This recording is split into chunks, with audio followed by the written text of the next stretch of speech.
Fala galera que fez o Enem aí nesse primeiro domingo, vai fazer o segundo dia nesse próximo domingo agora. Tô gravando aqui o vídeo no intuito de ajudar vocês em relação a essa parte da ansiedade pós-prova, né?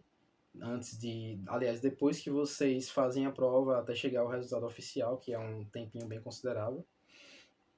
E o que esperar, né? O que esperar a respeito de acertos, quanto que a TRI ela me recompensa, por quanto que eu preciso acertar para passar e tal.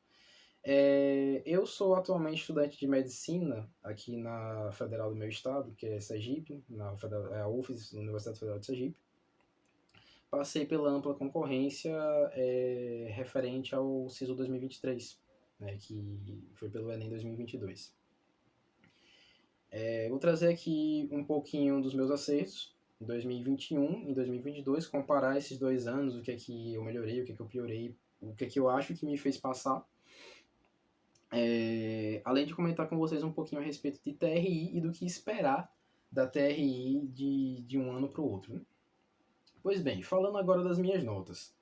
Em 2021, eu tive um total de 147 acertos, uma média ponderada aqui para a UFES de 773,7 e uma média simples de 772,94. Em linguagens, eu tive 34 acertos, que me renderam 670 pontos. Em humanas, eu tive 39 acertos, que me renderam 731 pontos. Em naturezas, foram outros 39 acertos, que me renderam 755,1 pontos. Eu fiquei bem chateado com essa nota de natureza. Em matemática, eu tive 35 acertos, que me renderam 787,8 pontos. Também fiquei muito chateado com essa nota de matemática. Além de 920 na redação. Já em 2022, eu tive menos acertos do que em 2021, né? E foi 2022 a edição que me aprovou. Em 2022 eu tive 138 acertos totais, o que me renderam uma média simples de 783,72 e uma média ponderada de 781,7. Aqui para os pesos da UFES, né? Pesos da UFES é 2 em linguagens, 1 em humanas, 3,5 em naturezas, 1,5 em matemática e 2 em redação. Linguagens, com 40 acertos eu pontuei 731,5. Com 34 acertos em humanas, eu pontuei 675,7. Com 31 acertos em naturezas, fiquei bem chateado com esse número de acertos em naturezas em 2022. Pontuei, no entanto, 725,6. E com 33 acertos em matemática, em 2022 eu pontuei 865,8 e tirei os mesmos 920 na redação, que também foi uma nota que me deixou bastante puto. Comentários a respeito disso, né? Vocês percebem que, por exemplo, a minha nota da redação ela não mudou, então não foi ela responsável pela minha aprovação. E de maneira geral, os acertos caíram. Eu tive 9 acertos a menos em comparação a 2021. E nas áreas que o peso é maior, na verdade, na área de maior peso aqui para a UFES, que é naturezas, e que também é a área que eu mais acerto, normalmente no Enem, foi a área que eu mais acertei em 2021. Eu tive o meu pior desempenho. Eu fiz 31 pontos na minha melhor área. Então, cara, eu saí do segundo dia completamente puto, completamente certo de que 2022 tinha sido um desastre para mim e que não ia rolar medicina de jeito nenhum. E foi o ano que eu passei. Justamente por causa desse meu desempenho no segundo dia.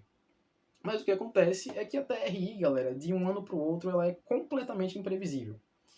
Você nunca sabe, a galera sempre estima, essa prova ela foi mais fácil, ela foi mais difícil do que a prova do ano passado. Mas a verdade é que a TRI ela não é baseada só em dificuldade da questão. Ela é baseada em, na verdade, 3 parâmetros, que são os parâmetros de dificuldade, acaso e discriminação. 2 desses parâmetros você consegue ter uma noção razoável se vocês forem bem treinados em relação a questões de edições anteriores. Dificuldade com certeza é o mais simples de você perceber, você saber a dificuldade da questão é algo fácil, digamos assim, talvez não contabilizar e não comparar, por exemplo, ciências da natureza que têm assuntos bem diferentes, física e biologia. Para o Enem, as questões elas são comparáveis em níveis de dificuldade, mas para uma pessoa talvez seja complicado de dizer quando que uma questão de biologia é mais difícil que uma questão de física, até porque depende muito das atribuições, das valências, das habilidades de cada pessoa, já que são áreas bem diferentes. No entanto, para o Enem, não importa, essa comparação é válida. Existem simplesmente ciências da natureza e não biologia, química e física. Mas é relativamente simples de dizer quando que uma questão de biologia, por exemplo, ela é difícil e quando que uma questão de biologia ela é fácil. Já a discriminação ela é um pouquinho mais complexa aí. O que eu percebi com a minha experiência de prova, eu fiz literalmente todas as edições do Enem, desde 2009, enfim, todas as aplicações até as mais recentes. E quando acabou, né, na verdade, as edições, porque em determinado momento do ano da minha preparação não tinha mais Enem para fazer, eu tinha feito todos, eu repeti os Enems, né? Fiz de novo de 2009 até 2021, no caso, foi a minha última preparação, que foi de 2022. E fiquei estudando literalmente as questões, né? Eu não estudava muito assuntos em si, propriamente ditos, eu estudava literalmente as questões. E aí eu peguei muito essa ideia de questão boa e questão ruim para se investir tempo. E na questão de discriminação, as questões, elas, quando são bem discriminativas, elas te ensinam muito bem a trabalhar com elas. São questões não necessariamente intuitivas, elas podem ser bem complexas, no entanto, quando você para estudar a questão com calma, ela te dá uma verdadeira aula. Ela acaba te ajudando a entender o assunto muito mais do que te atrapalhando ou te desafiando.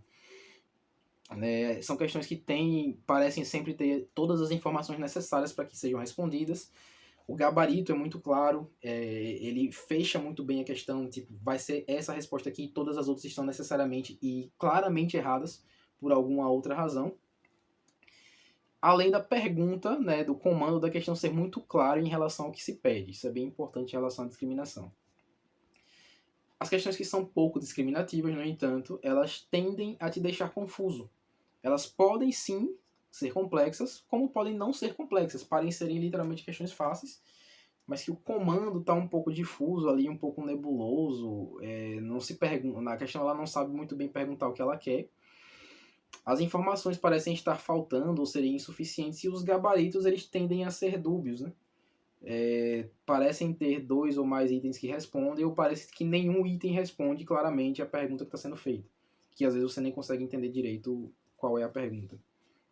Isso mesmo você entregando aí um certo tempo a questão, tipo, às vezes tem questão que você de linguagem, sobretudo, que você pode ficar 1 a 2 horas só em uma questão e ainda assim você não vai entender muito bem o que está sendo perguntado ou o que está sendo dito em cada item do gabarito.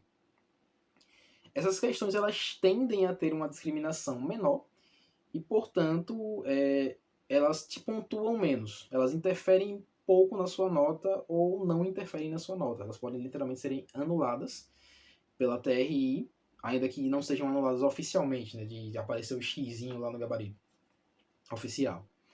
Mas elas acabam não contabilizando para sua nota no fim das contas. E isso é interessante porque mesmo uma questão fácil, ou dita como fácil, mas que por alguma razão é pouco discriminativa, ela não interfere na sua nota. Você tem muito essa ideia de que o Enem, você precisa necessariamente acertar as fáceis e, enfim, para poder ter o direito de acertar as intermediárias e difíceis. E se você errar fácil, acabou, sua nota vai ser completamente capada. Mas não é bem o caso, é algo mais complexo do que isso. Às vezes a questão ela é considerada fácil, mas ela tem uma discriminação baixa e aí ela não interfere muito na sua nota. Como pode acontecer o contrário, uma questão é difícil, mas ela é muito discriminativa e nesse caso, se você acerta ou erra essa questão, ela vai te ajudar muito ou te punir muito por ter errado. Porque a discriminação ela consegue dizer justamente isso, né? Discriminar muito bem o aluno que sabe o assunto do aluno que não sabe o assunto, né? Que tem aquela habilidade e do que não tem aquela habilidade. Esses dois parâmetros, eles são captáveis aí, né? Mais ou menos no feeling, depois que você treina bastante. Já o parâmetro de acaso, cara, ele não é. Ele é literalmente random. Você não consegue dizer. Você pode até imaginar, mas é bem imprevisível quando que uma questão ela vai contar ou não vai contar na nota por acaso. Eu trouxe aqui uma questão de exemplo para vocês, né, que é essa questão aqui 70 da prova azul de 2015, de naturezas. Essa questão ela fala aí um pouco de constante elástica, enfim, uma questão de física. E ela foi anulada pela TRI. E depois que eu fiquei sabendo dessa anulação da TRI, dessa questão, eu fiquei me perguntando, pô, mas por quê? Porque essa questão ela é boa, ela não é uma questão confusa, ela é bem clara em relação à pergunta que está sendo feita, todos os dados necessários estão ali. Então por que ela foi anulada? E aí eu descobri que ela foi anulada pelo parâmetro do acaso. E a teoria pela qual acreditam, na verdade, que essa questão foi anulada foi por causa da palavra dobro que existe no texto da questão. O gabarito dessa questão é B, que é referente ao valor 1 sobre 2, e por conta da palavra dobro, as pessoas associaram dobro ao número 2. E por conta disso, tanto os alunos que têm proficiência mais alta e acertando a questão do jeito correto, digamos assim, né, fazendo a fórmula certinho, fazendo essa razão, quanto os alunos de menor proficiência, que não sabiam fazer a questão, acertaram, justamente por causa da palavra dobro, que induziu esses alunos a marcarem uma alternativa que tem o número 2, e aí, por acaso, essa alternativa era o gabarito. E aí a questão ela não servia para a TRI, ela não diferenciava muito bem as proficiências dos melhores alunos aliás, dos melhores candidatos para os piores candidatos. Pois bem, galera, então isso pode acontecer literalmente com qualquer questão. Então, por mais que vocês tentem prever a regularidade da prova de vocês, em relação a, eu acho que a minha TRI ela vai vir muito boa porque eu acertei todas as faces aqui, as que eu errei eram muito difíceis, então não tem como vir ruim. A minha prova de natureza de 2021, que eu pontuei 39, né, só errei 6 questões das 45, eu estava certo que eu ia pontuar tipo uns 790, cara, se pá uns 800. Que, assim, 39, 40 de natureza geralmente pontua isso, né? Pelo menos aí uns 780 pra cima.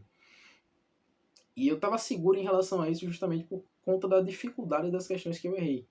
Que eram literalmente o que a galera pela internet, professores e tudo mais, apontavam como as mais difíceis da prova. Para minha surpresa, a minha nota em 2021 de natureza, com esses 39 acertos, foi de míseros 755,1. Uma pontuação bem abaixo do que eu esperava. E até fazendo uma comparação em relação a 2022, que eu acertei 31. Foram 8 acertos a menos e ainda assim a minha nota veio 725,6.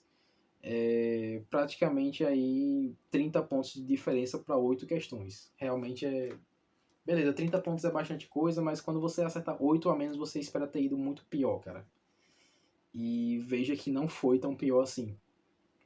Na verdade, eu tive uma pontuação bem legal de naturezas para 31 aceitos. E isso foi justamente porque no meu treinamento em relação à prova, eu vou fazer depois um vídeo a respeito de como que eu treinei para o Enem, né, como é que foi minha preparação. Eu foquei muito nisso, de estudar as questões e perceber quais eram as questões que compensava gastar um pouco mais do meu tempo e as que não compensavam, justamente por conta desses dois fatores iniciais. O do acaso, ele não dá para você se preocupar muito com ele, porque não dá para prever.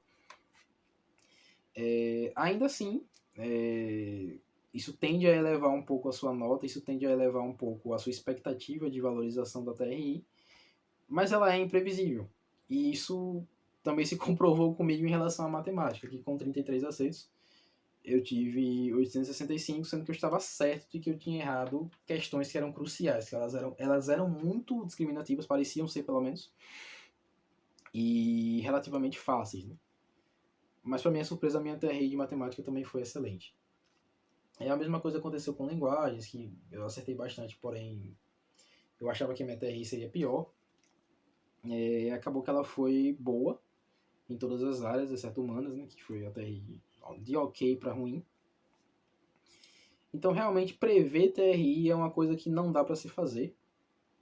Vocês podem ter uma noção, eu recomendo nesse sentido, dois locais para vocês se referirem, para vocês buscarem, na verdade. Um é o Instagram do Professor Fredão, que ele tem todas as tabelas, contendo aí notas médias, máximas e mínimas de todas as edições do Enem. E a outra é o simulador da IELTS, cara. No simulador da IELTS ele pega aí desempenhos de estudantes que fizeram o Enem da edição atual, nesse caso aqui vai ser o de 2023, e roda uma TRI com esses desempenhos, né? E aí, baseado nisso, ele consegue ter uma noção aí da proficiência de cada questão, enfim, e prever a sua TRI com alguma precisão. Ainda assim, ele pode errar bastante. Eu, por exemplo, quando eu simulei a minha nota no passado, em matemática, eles tinham me dado 820 a 835 de média, aí eu acabei tendo 865, que foi um valor bem maior. Mas, por exemplo, outros aí eles tiveram uma precisão muito boa. Linguagens, eles tinham me dado uma nota entre 725 e 735, e eu fiz 731,5, então foi dentro da margem. Também tende a ser mais preciso quanto mais você acerta, né? Quanto mais você acerta, menor é a probabilidade de você ter uma nota muito discrepante. É isso aí, galera. Espero que esse vídeo tenha ajudado vocês de alguma maneira, tenha diminuído um pouco a ansiedade. E busquem de fato no YouTube, busquem por aí desempenhos de outras pessoas que fizeram a prova atualmente, de desempenhos de anos anteriores. Mas não fiquem fissurados nisso de ficar o dia todo buscando, todo dia, enfim. Porque querendo ou não, vocês só vão saber a nota de vocês quando chegar o resultado. E prever a TRI, ela realmente é algo impossível, não dá para você fazer. Então não compensa. Aproveitem aí a folga de vocês, quem for ficar de férias, né, após o Enem, quem for trabalhar, que trabalhe, enfim. É isso aí, pessoal. Obrigado pela atenção de todos. Espero ter contribuído de alguma forma. Depois eu vou publicar um vídeo a respeito de como que eu fiz a minha preparação e que também espero que seja útil para vocês, né? É isso aí, galerinha. Um abraço. Muito obrigado.